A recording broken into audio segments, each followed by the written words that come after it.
actually tell me this and this and this is what I'm feeling. Or may have gone through a crazy day and tell me, Mom, where are you at? Do you mind coming home with some? She knows it's food, right? She knows it's hunger. I just haven't had. Sometimes she'll say, all I need to do is sleep and I'll be fine. Give them the vocabulary. Then the other thing is actions.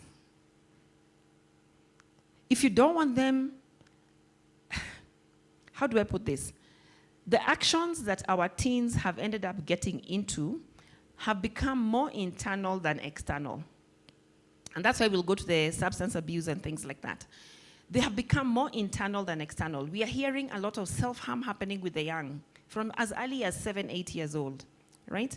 We are having them indulge in pornography and other ways of actually alleviating the pain that they have.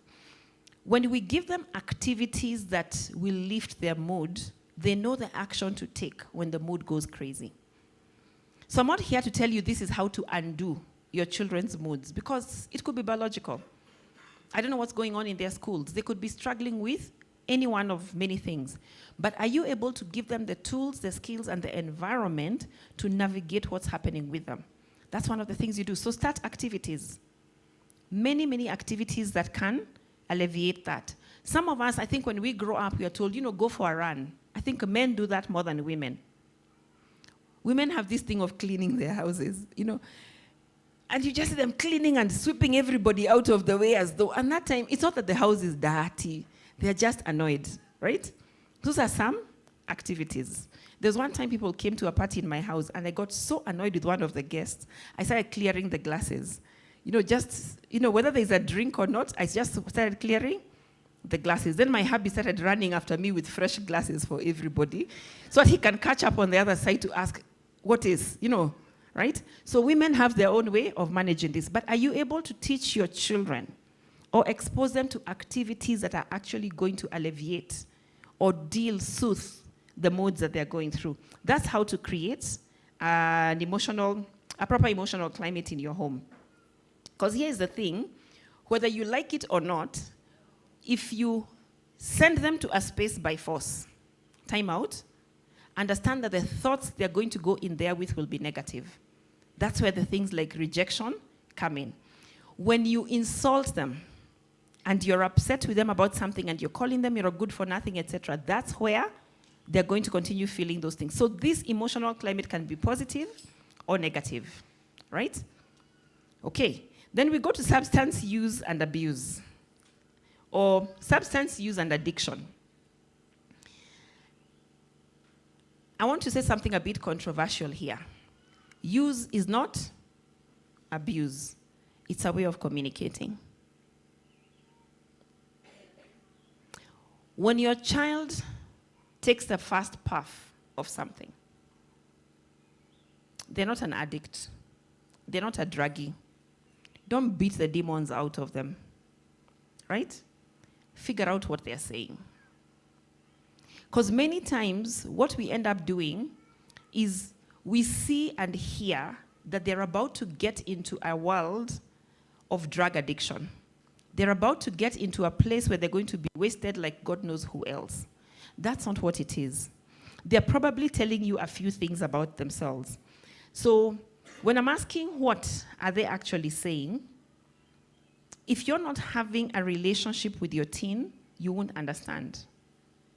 Sometimes they won't know what they're saying, but that's why I started with you give them the words, right? But if you have a curious teen, they were not curious as a teenager, they were curious as a 3-year-old. And they would ask you lots of questions about how things work. Now, the more you don't answer, the curiosity doesn't go away. It gets diverted to the person who will provide the answer. And sometimes it may not be you, the parent. So if you have a curious child, they may try some drugs just to see what will happen. Okay? I've had instances where, and I'll use because you spoke back to me, I'll use the success and financial success example. There's somebody who wanted to make money, young person. And they thought, okay, how can I make money? Make it fast. And somebody told them, actually, weed has good returns. And she said, oh, okay, great. I'll sell some. And sold some. She was looking for money to buy. Now here is where the innocence of youth and the innocence of these young people is. If you have not taught them the link between what they are trading in and the trade, they will bring you the money, right? But have you guided them on what they've actually sold? So this person sells the weed, makes some money, Christmas comes, and they buy the family something. And the parent is asking, where have you gotten this money from? And they're happy to say, my hustle. What's your hustle? Don't worry, you may not approve, you know? And so the parents are excited and happy about how responsible this young person is. Until one day she broke the first rule of drug sales. You don't get high. Okay, you guys, it's okay. It's okay to say that in church. Some people know what it is. You don't get high on your own supply. So unfortunately, smoked, got caught, and was assumed that you're a drug addict. And what she had been doing is just selling this thing. And so she was just trying out her goods, you know? If you're selling milk, so you can have some tea with, yeah? But she got into it out of curiosity for business to solve another problem. So when your children are problem solvers, please be very careful that you teach them the right way to solve problems and how to even identify whether that thing is a problem. Because our children end up in a substance use place because curiosity, they're looking for a place to belong. They're looking to be affirmed. So when you catch them, if you do, please understand that they were saying something. They were saying, this is fun. They were saying, I'm curious. They were saying, I'm desperate. They were saying, I'm looking for a friend. They were saying, nobody notices me. There's something that they were saying. So the question to ask yourself as a parent is what they are saying actually what I'm hearing? And again, back to the mood and the climate that you're creating at home, you will know what it is that you're doing if you have that relationship with them. So then when we go to addiction, there's just one thing I want us to understand about addiction. That at the root of all addiction is pain. I don't know whether you know anybody who's addicted to anything, whatever that might be.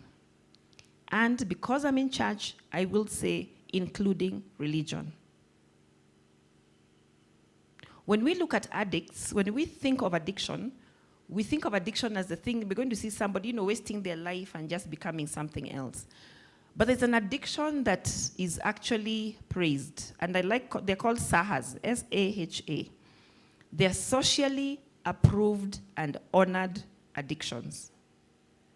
Socially approved and honored addictions. What do these look like? A man is in a lot of pain because his marriage is not working. And what he signed up for is not what he actually wanted. So what does he do? Give it all at work. And then what happens? Promotion after promotion after promotion. So what's the addiction there? It's not just work. It is work at a certain level. But because it is socially approved and honored, it is not going to be considered an addiction. We praise women. Again, we are generalizing because this script has flipped.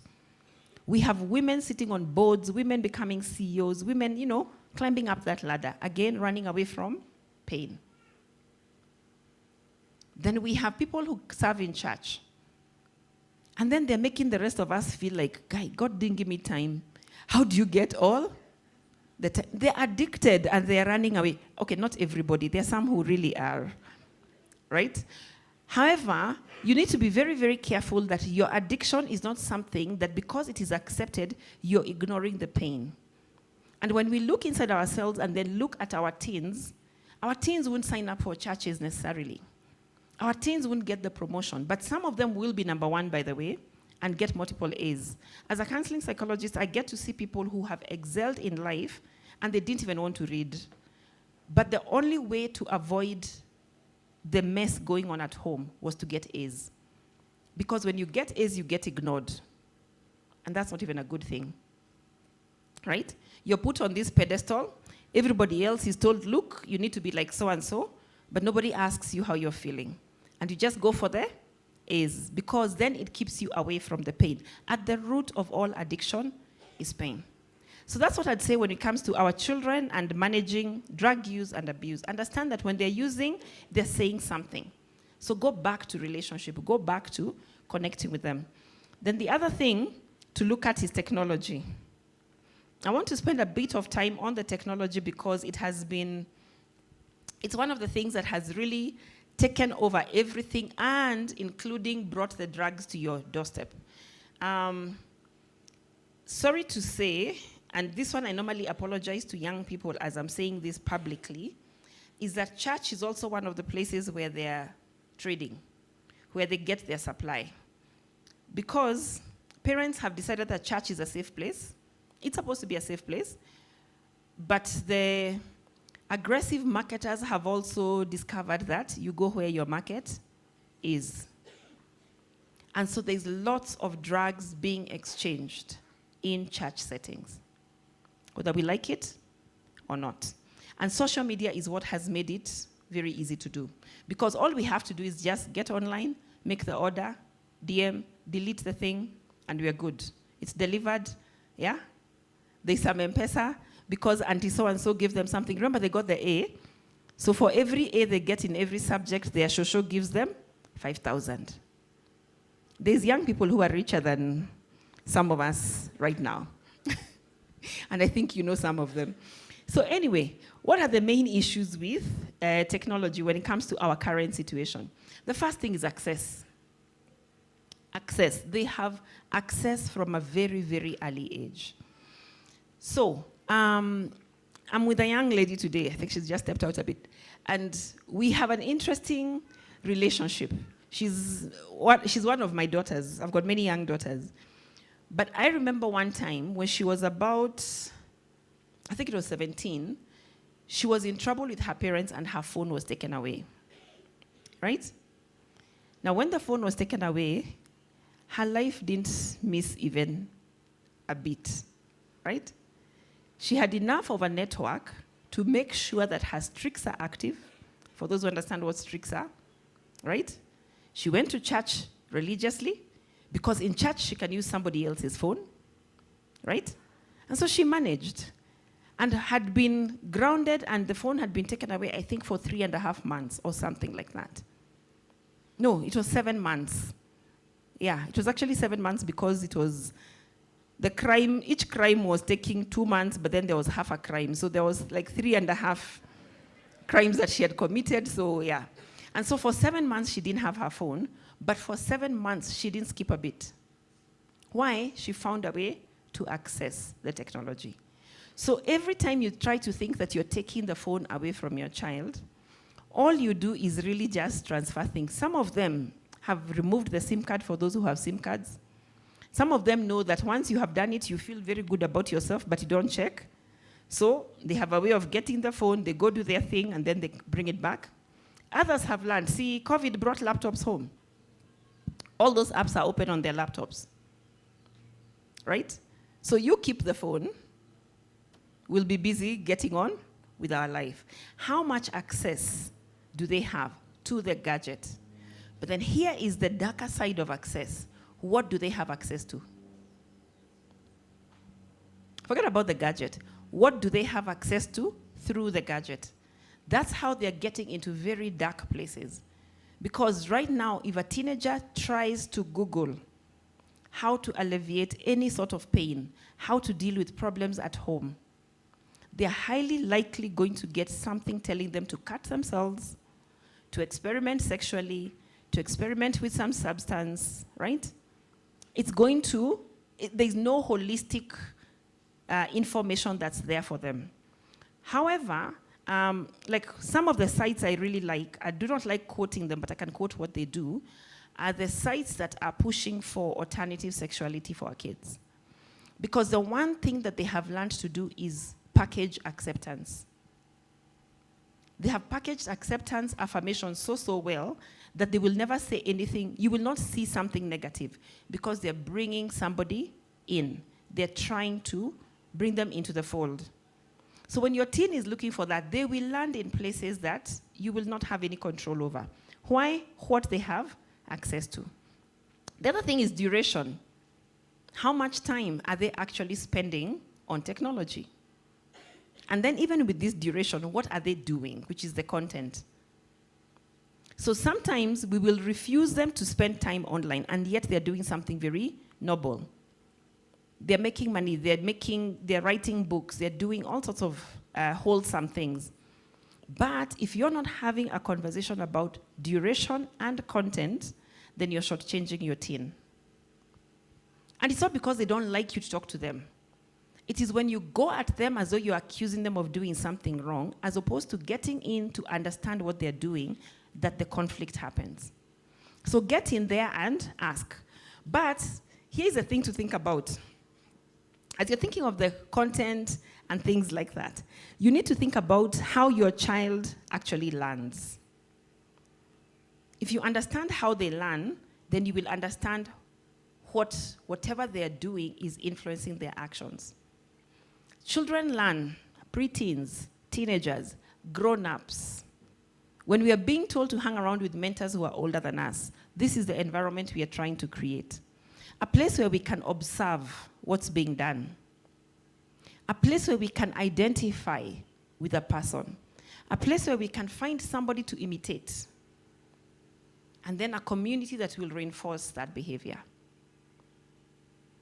So once you understand that this is the process, then you're able to look and see, okay, when my teen does this, what are they observing? What are they actually seeing? Who are they choosing to identify with? Like, who are their role models? Check the genre of movies that they're watching. There's one guy who used to play, he's a musician. There's a wasp that wants me to run. So there's this guy who's a musician and, does his music. And one time I would hear my children, and especially my daughter, listening so much. And because I'm used to talking, I'm always curious about what's going on. One time she told me, if this guy started a cult, I would join. Live. Okay, there's a downside to giving your children the words. They will use them. Okay? So she was free to tell me, if this guy actually started a cult, I would join. But instead of me getting hung up on, you're going to join a cult, it was, why? So that I also get to know, what is it that he's doing that's working? How come she can't join a cult started by the youth pastor? Why this guy? What is working?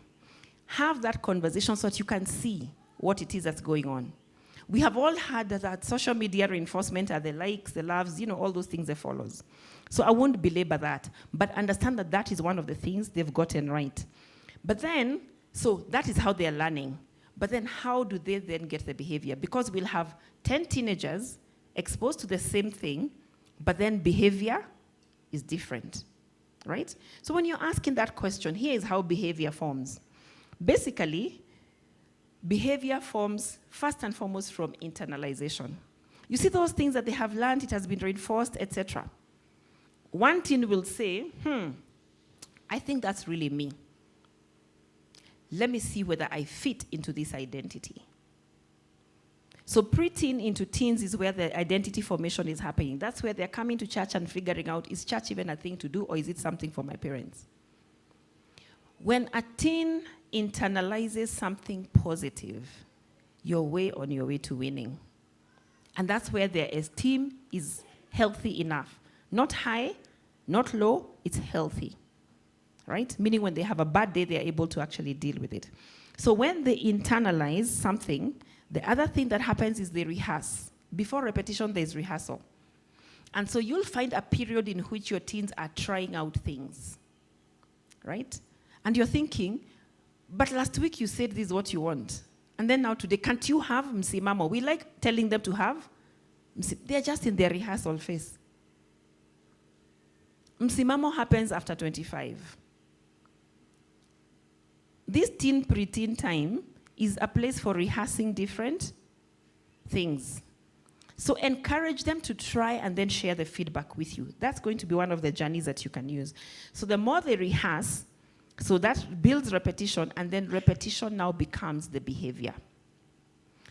If I came and hit you, Daisy, you can't say that I hit people, right?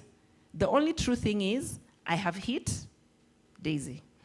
Repetition, if I repeatedly hit Daisy and every other young lady, you can then say my behavior is what? Violent towards young women. So you cannot claim behavior unless you have seen repetition.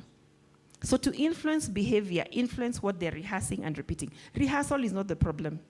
What they will keep repeating is going to be the place where you win. So if you're wondering what happens with you as a parent, and probably you're asking, what can I do? What can I say? Right? Here is what the parents' effect and how you can influence behavior looks like. I know Pastor Bella talked about it, and I know these are conversations you have had over time. You need to decide on the values in your home. You actually need to decide what your home stands for. That cannot be left for the kids to decide. They don't know their values until you start instilling them. Then, remember, you're instilling words, you're giving them time to think, you're giving them the space, you're giving them activities. They get to the place where they're choosing what is going to be right for them. But if the display, if the buffet has been laid out by the world, what will happen? They will pick what the world has to offer. When you lay out that buffet of values, they will pick from what you have given, from what you have offered. And that's one of the things that you must start. Then the other thing is to instruct clearly. We like telling teens, I don't want you to mess up. What on earth is that? Have you ever used it? I don't want you to mess up. Mm-hmm. Explain. What is messing up? I want you to love God. Okay, I love him, but I can't see him. How do you show love? Right? I want you to do the right thing. Based on what?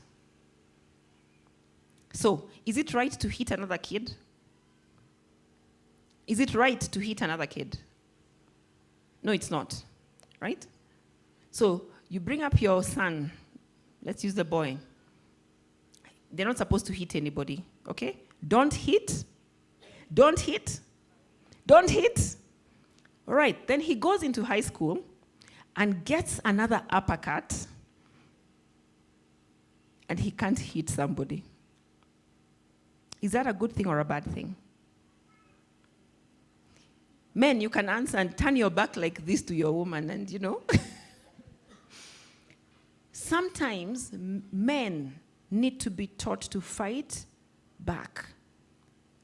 But in what way? Do you get?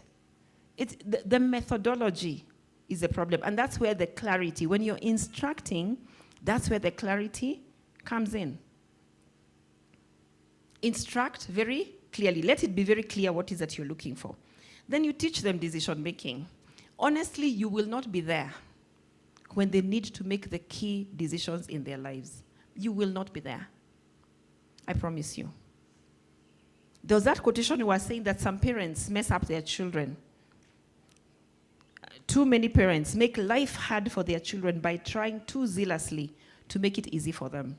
When you make it easy for them, you shortchange their ability to make the decision for themselves. So I'll give you a short tip, a very easy clue on guiding this decision making.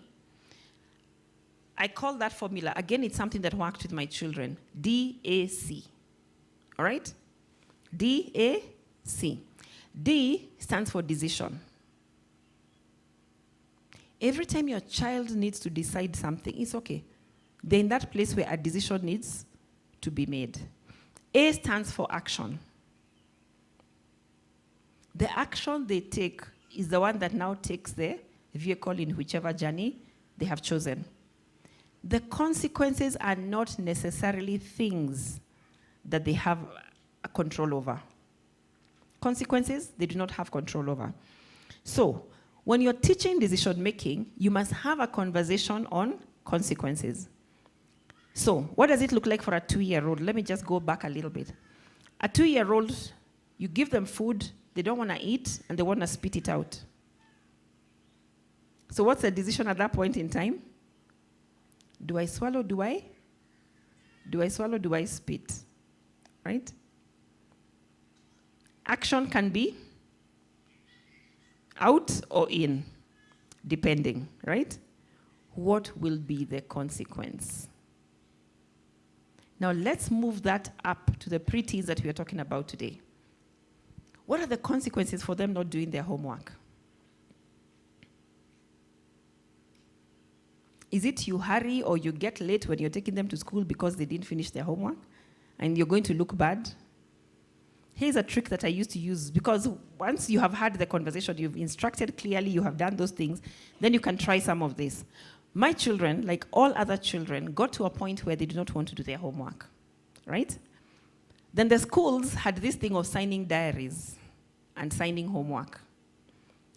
I don't know how that works nowadays. I hear today parents are actually doing the homework. Anywho, my children decided that they would be lying to me about the homework that they have because they know I check.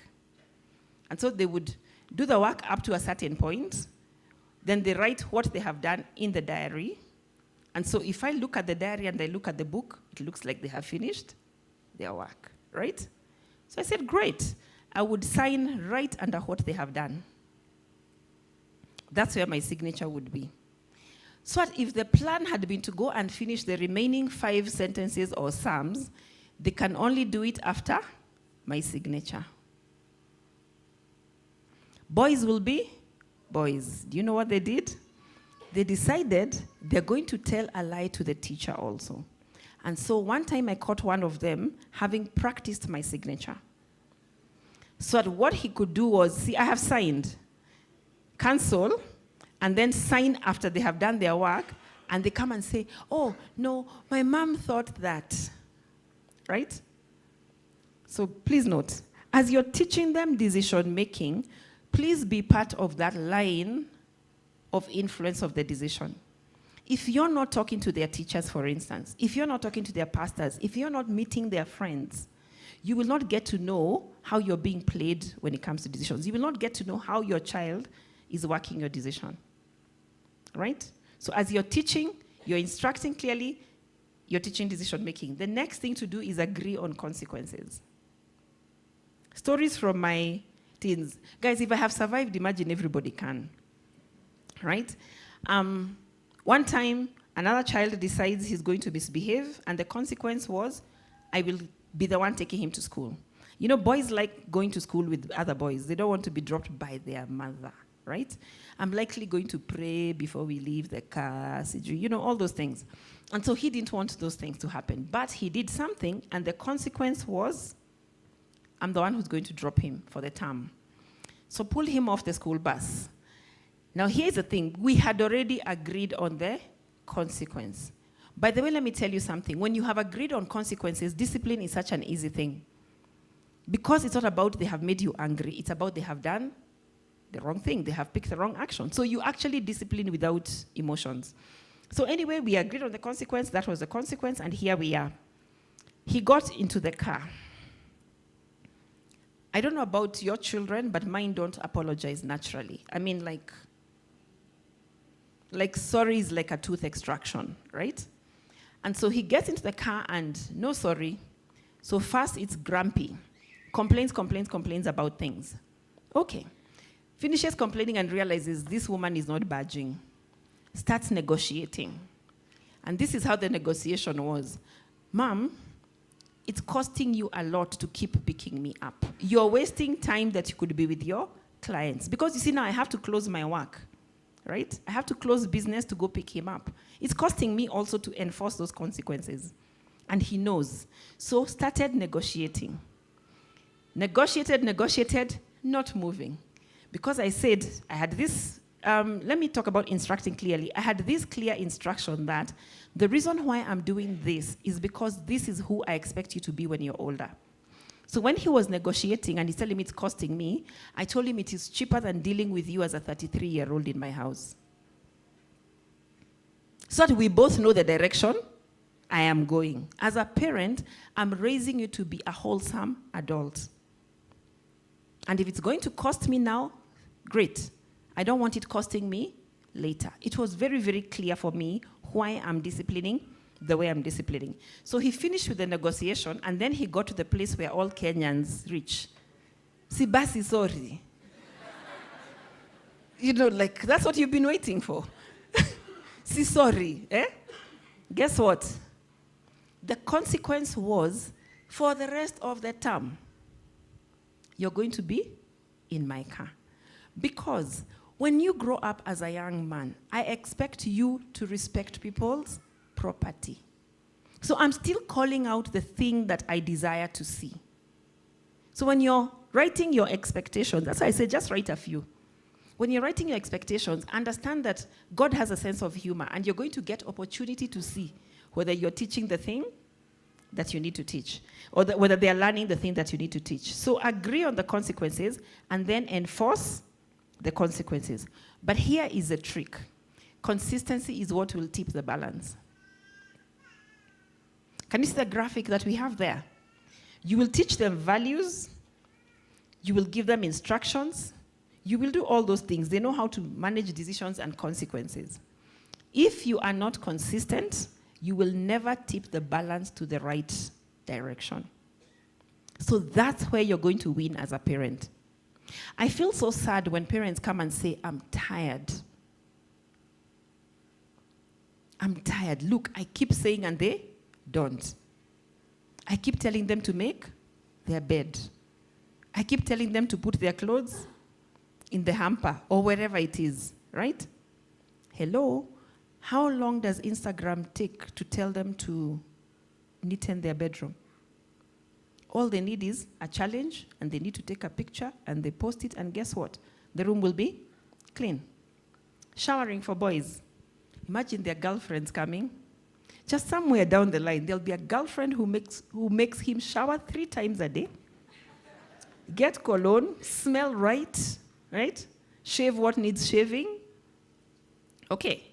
So you need to link the behavior you desire to their life. It needs to be relevant, and then be consistent. And consistency is not about next year but one. Consistency is about one more time. When I enforce this rule of he's going to have to sit, he's going to have to stay in the car with me, and I'm going to pick him up and drop him, I didn't think I'd last a term. You guys, it was bad for business. I didn't think I was going to last a term. But every single day, I woke up and said, today I'm not giving up. Today I'm not giving up. Then Saturday comes and we are not in school, and I say, whew, and I do all the work I can do on Saturday, because imagine Monday to Friday we are losing Jobo again, right? Do what it takes. Just be consistent, one day at a time. Because your teenager will not be a teenager forever. And once they're done, okay? So let's look at how then you discipline and maintain the relationship. There is one formula. You heard I'm an author. I've written a book called Eggs, Hammers, and Chili Peppers. And it basically shares tips for raising these teens.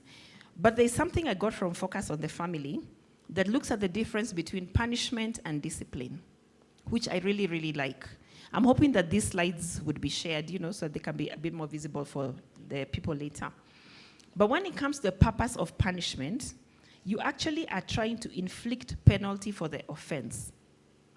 Every time you're going to beat your child and told them you did and you did and you did, you want them to feel the pain for the offense. So what we end up doing is getting them better at hiding the offense, because that is what is being punished, right? When it comes to discipline, what are you doing? You're training them for correction and maturity. That's why you'd hear me quote the 33-year-old, because that doesn't make sense for a 12 or 13-year-old, because it's 20 years into the future. But it also gets them to the point of thinking, who do I want to be when I grow up? How do I want to be when I grow up? Right? So let them understand that the purpose for the discipline is to train them and correct them, hoping that they're going to be mature. Now, focus. There are sometimes we do this thing as parents. You do the Christian thing and you hold. And you hold. And you hold. And they're just pushing your buttons, right? Then one day, something just falls by mistake. And the beating they get, or the punishment, or the grounding, or whatever that thing is, they're thinking, crime, penalty. They don't match. Why? Your focus is on all the things that they did wrong. And sometimes your focus will even be on the things you did wrong. So we don't even stop at them. We stop at our history, and then we go to our brothers and uncles. So I'm doing this because I don't want you to be like my cousin. Right? Whose past is that? Does the kid even know who that is? Not yet, right? But they're being punished for past deeds. What instead do you need to be focusing on? Future. This is who I want you to be. This is what I'm looking for. Because the teens, pre-teens and teens are in a place where they can understand and get that picture of their future. So these expectations that we are saying, what are your expectations? Can you actually partner with your teen to match those expectations, to avoid the disappointment, right? The attitude when discipline is happening is hostility and frustration on the parent's part. So you're annoyed. Why isn't it working? We have done this. Sorry. This chapter thing that you have given, I need to tell you a story from my days as a Sunday superintendent, or whatever we were called. And a layer class happens, and they have covered the discipline thing, and they have finished. And I'm walking around minding my business, and I hear a child crying. You know, like how so after church, you're just going to make sure that everybody's fine. So I go into one of the Sunday school classes, and there's a kid crying. And I go in there, I open the door, and I see the mother and the boy. He was about 9 or 10 years old. I see him, and the mom is holding a chopper. And the boy has yelled and screamed, but the mom is actually talking in a very calm voice. I just closed the door and left. So when we went now to debrief as the Sunday school team, and we are asking, you know, how was the day and whatever else, we are told about another parent who beat up their child. Oh, sorry, this kid was 6 years old. Who beat up their child with a chair. So the two boys are 6, right? One chopper, the other one was beaten with a chair. So we're wondering, okay, why are they being beaten with a chair? Like, how does a parent pick a chair and fling at a 6-year-old? So I told them, okay, fine, next Sunday when they come, I'd like to meet them. Because how we used to do these things is you escalate upwards, right? So it's not the teacher who's talking to the parent, it's the person in charge of the ministry who's talking to the parent. So it landed on me. So the next Sunday, I want to meet this parent. And I meet her, and so this is how this thing happened. As I'm walking towards her to find out, you know, how are you, how is he, how was the week, you know, you're focusing on the child. Then I tell her, I understand that last Sunday, he did something wrong. And then she goes, yes, and I beat him. Then I asked, okay, why? Because you guys are telling us to do this in Leah. I thought, does the Leah team know that that's what they're teaching? Are you teaching guys to hit people with chairs? But the thing to understand is she grew up being beaten with chairs. So when you say discipline, how she knows discipline can get to a certain level. And the more frustrating it is, the worse it becomes. When your attitude is frustration, when you're fed up, it's going to be wrong. But this is what it does to the child. They develop a don't care attitude. And they get accustomed to this. There are people who have grown up. Let me just illustrate what it looks like in adulthood. There's people who have grown up and they don't care about losing money. They pay for gyms, they don't go. They buy things they won't use. They do whatever. Those are people who are accustomed to pain, by the way. So pain of losing money, what's the big deal? It's just money. They're accustomed to the loss. So they develop a don't care attitude. You don't want that happening with your child. So what do? You need to have an attitude of love and concern on the part, you the parent, needs to have love and concern. And hopefully, possibly, when your child sees that you're doing this because you love them, they're going to get to the place where they actually feel some remorse. But because they're children, they're still going to push that boundary once or twice. Expect that to happen, right? But they're going to show some remorse eventually. That's what you're doing. But here is the resulting emotion. Back again to the emotion and the moods. The resulting emotion, when you punish, is fear and guilt. Because you see, you're beating them for wrong things and whatever, so they're guilty of being born in that family even. You know, like, okay, fine, maybe then I shouldn't have been born here. And that's one of the most popular or most common statements when teens are discussing suicide or suicidal ideation. Maybe I shouldn't have been born. Because they feel guilty for things that they didn't even do. However, when you discipline with love, what happens? The child has security. The outcome is security. They know. They know. These kids that I was grounding and doing all these other things, they grew up.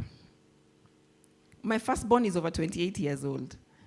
But the first time he got caught by cops, he called me, right? Because there's still security. And these are some of the conversations that we have had even in a police station. You tell me the truth or you will wish the cops could keep you. Because I'm worse than the cop. They need to understand that you will deal with them in a way that will actually ground them. That they don't need to be fearing other people. They are secure in the love that you have for them. Even when they do something wrong, you can actually get that. However, if you're feeling pressure, there's something else I call a village. And this is how to create a village around your child, your preteen and teenager, so that they can then end up practicing some of these things that you're teaching them. Because remember, you're teaching them decision making, but if you don't put them in a place where a decision needs to be made, then you don't know that they have learned the lesson. So the village for me is a place that's very, very ideal for that to happen. And so in the center is your teenager or your preteen. So let's call them a teenager. You need somebody in their village who's 4 to 9 years old. That's somebody who's younger than them, right? Because what you're doing to them, they will do to another. And you want them to have the kind of environment that they're taking care of somebody or giving somebody instructions. Now, when it is their siblings, sometimes it backfires. Because firstborns, see, we can meet behind the tent to see how we became other people's parents for children that we didn't ask for, right? So siblings, sometimes it would backfire. But when it is, they're showing responsibility over somebody else's child. And what I like about the church setting is you can have them serve in the creche and other places. They learn how to do things for other people. But you, the parent, are not the coolest person around. In fact, you're totally uncool by the time they're 13, 14. So you need somebody who's like 24.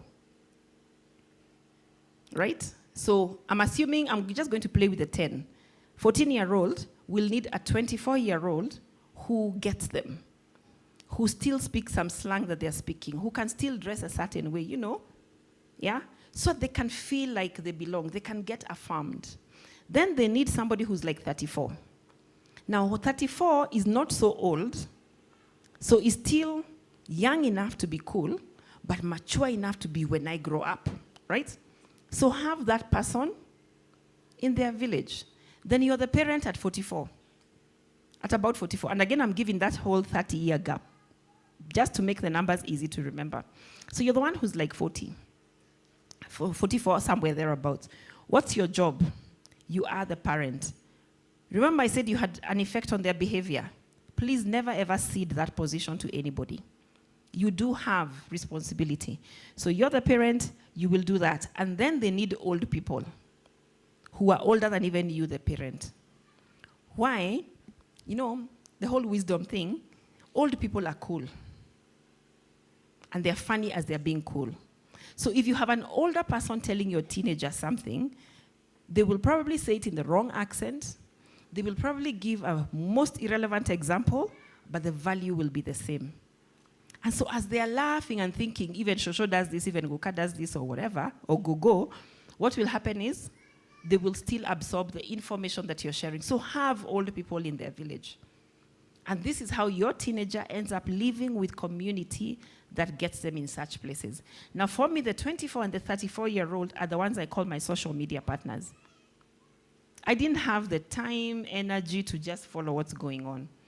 But if they were on accounts where the 24 and the 34-year-old are following them, I knew that those people will tell me when I need to notice anything. Any alarm bell, I would be told. And that happened over and over. But guess what? I started this a while back. I've been doing this for quite a while. The other day, my daughter told me, so she has her mentor, the one who was the 24 when she was 14. They met when she was 12, and this other girl was 22. And the other day, she kept quiet and she told me, actually, I am the age so-and-so was when I met her. Guys, time will fly. Imagine, time will fly. Start doing this, and you'll be shocked at the results of your actions 10 years from now. Because she kept quiet and told me, I am the age she was when I met her. And it hit me, her current career choice has been influenced by this other girl. So I'm not even struggling. Guys, I'm the parent who didn't look for a university. Because she had had the conversation with stable peers. She has had career conversations. My careers, I was the people who were told, go to school, get a job, retire, right? That's where I come from. So I can't be the best career guide for her.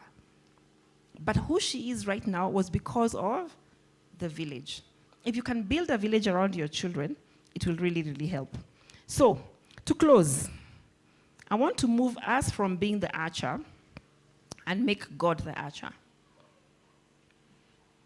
And share this quotation with you that says, let your bending in the archer's hand be for gladness, for even as he loves the arrow that flies, so he loves the bow that is stable.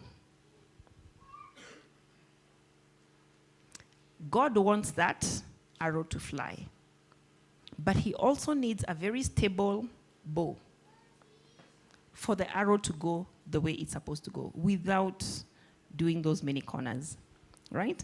Or missing the mark. So my prayer for you today is to be stable. To understand that no matter what, if you are stable, you are trusting God in this process. You are leaning on He who created that person, right?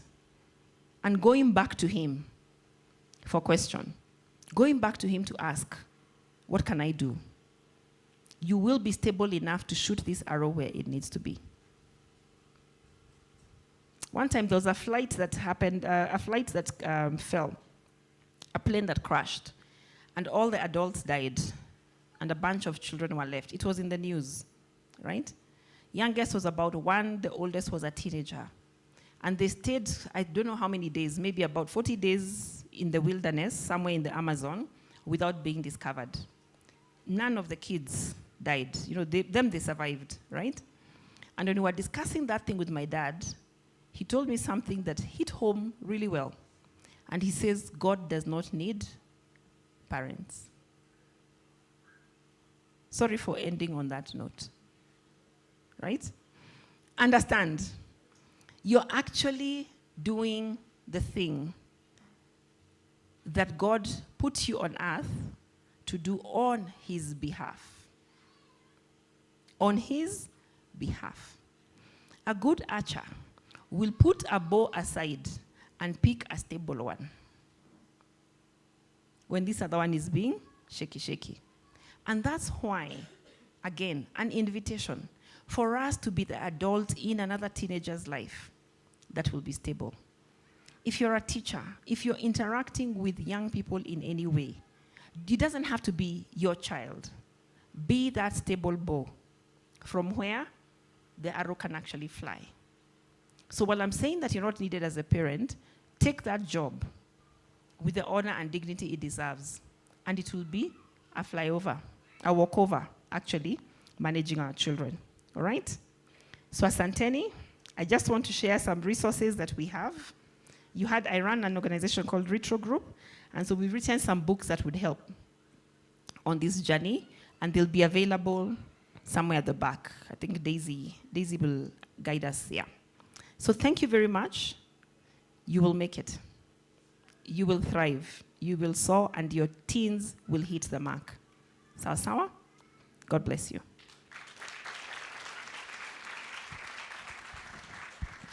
Thank you so much. I hope you've been blessed by that. Haven't we been blessed? Yes. Thank you so much, Shalom, for that amazing and refreshing message. And I pray that God refreshes you and your ministry even as you continue doing this. We are sorry we are some minutes late, but I hope those minutes were valuable minutes, that you got something. Today, our lead pastors are not with us, Pastor Charles and Pastor Chero. They are ministering in Nairobi Chapel, Ruiru. So they are with us spiritually, but they've gone to do some church work of that side. And this marks the end of our Arrows series. From next month, Pastor Charles will pick up with another series called The 7 Churches to Revelation. If you're a visitor, I hope you enjoyed being in this church. If you don't have a home church, there are still seats around here. So karibu sana. You can invite other people to this church if you're enjoying this service. And after the service, please, there's a space here written Karibu Rudi. So if you're a visitor, there's a team of people who will be waiting to just usher you and answer you any question you have about the church. And I'm also told the books will be sold at our green space where we drink tea. So if you need a book, if you want more information about all that, just get one of our books, and I know you will learn more. So we normally give at the tail end of our service. So if you have a cash gift, the ushers will be coming to the front with a basket. And if you have M-Pesa, the media team will be projecting our pay bill number. And God bless you even as you purpose to give. I want us to bow down and pray for the offering. Let's believe and pray. Lord, we thank you so much. Thank you for today. Thank you for your blessing in our lives. And thank you for the gift that you've given us. And we pray even as we give it back to you, you will bless it and rebuke the devourer from even touching what you have blessed us with. We honor you and bless you in Jesus' name. Do we believe and pray? Amen. Ushers, please.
Thank you so much. That marks the end of our service. Please let's stand up and finish with the words of the grace.